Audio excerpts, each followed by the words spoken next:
Representative, how are you tonight, sir? I'm doing very well. How are you doing? I'm good. Thanks for coming on the program this evening. You bet. So you are hoping to get a campus carry bill through the Kansas legislature next session. Is that right?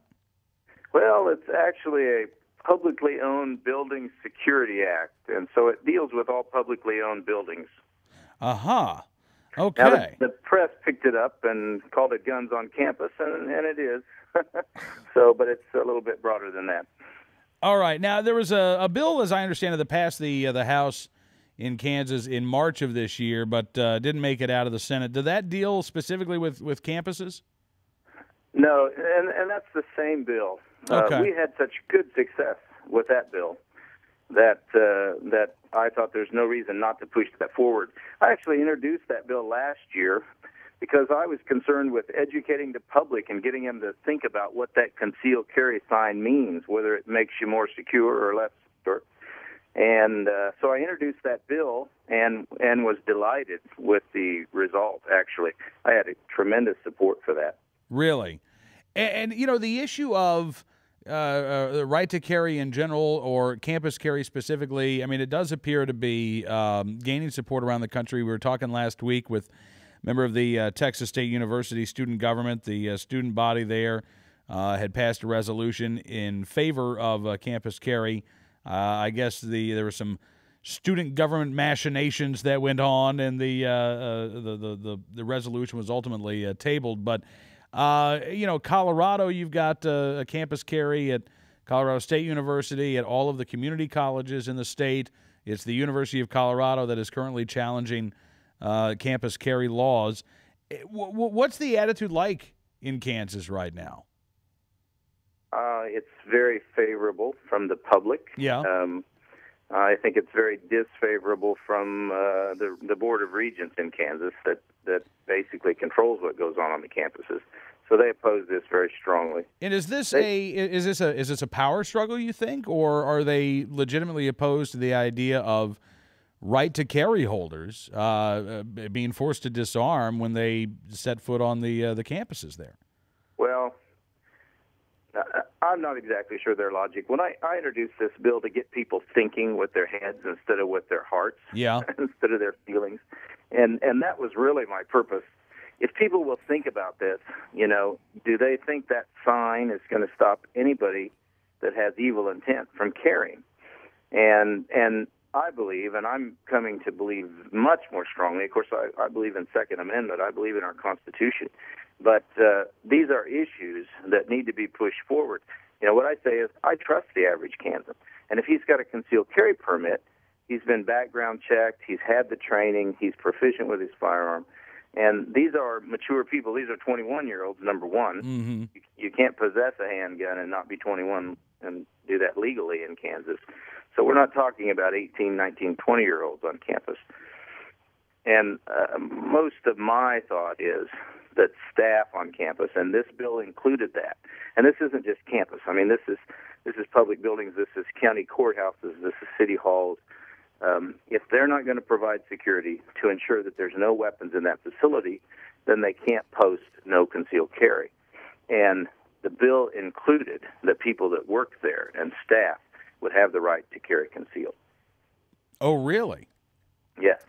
Aha. Well, and I have lots of people that work in these offices, especially, in where they're dealing with people that are criminals, right, that want to have the ability to protect themselves. This whole thing came from a couple years ago. Of course, a few years ago, we passed concealed carry. So every year we're cleaning up that, and we're kind of loosening up here and there and making it a little bit easier. And so every year, NRA sponsors a bill, basically, to move that forward in Kansas. Well, a couple of years ago, that bill was to allow prosecutors, county attorneys, Attorney General and his staff to carry concealed on the job. And so they had to get a concealed carry permit. They had to get a little bit of additional training, but we allowed an exception. If the building that they're entering has security to ensure that there is no firearms in that building, and we had some county courthouses that way, then we allowed an exception. They didn't have to allow them to carry. They had to provide a place for them to leave their weapon when they entered the building, just like all the rest of law enforcement. And it was that got me thinking, why should we be able to prohibit concealed carry when there's no security being provided? And that's the case in most publicly owned buildings in Kansas. Yeah. Well, no, you're right, and it's funny because the opponents of this measure, I'm sure representatives say, but it would cost so much money, and you're a conservative, and you're supposed to be about small government, and now you want to add to the cost of government, but that's not what you're saying at all. No, I'm not, but you're right. That's what they're saying. And so what I'm saying is what this costs is whatever it takes to take down the signs. Now, my ulterior motive is we really do need to be more concerned about security these days. Yeah. And so my local county courthouse, now, and I'm from rural Kansas. Okay. So my big towns are under 3,000 people. And so you're not used to thinking about security issues here. There have been an incident or two in this area, but my local courthouse now, at least they've limited access to one of the entrances. They're trying to get it down where it's a more controlled situation. Right. That's not expensive. They put in a little push button lock thing. You push the code in and you can go in that door. And otherwise you got to go around to the front door. Okay. So they're thinking about these things. I'm confident they're thinking about it because they were complaining to me. They were complaining about the cost of this, and they were beginning to think about the whole issue. And that's important. This is an issue that 10 years down the road may be the most important thing I've done in the legislature. I think that's true because security is more and more important in this country. Well, it is, and with the, all you have to do is look at the TSA situation to know what a hot button issue it is for Americans. And you're right, it's not going to go away anytime soon. Now, does your bill have a number right now? No. We start session January 10th, and it'll be introduced. I'll introduce it as a committee bill, just like last year. It won't have my name on it. And it'll have a number, and it'll go through the committee process. They got kind of drug out last year. It was the end of the term, so everything died at the end of the session last year.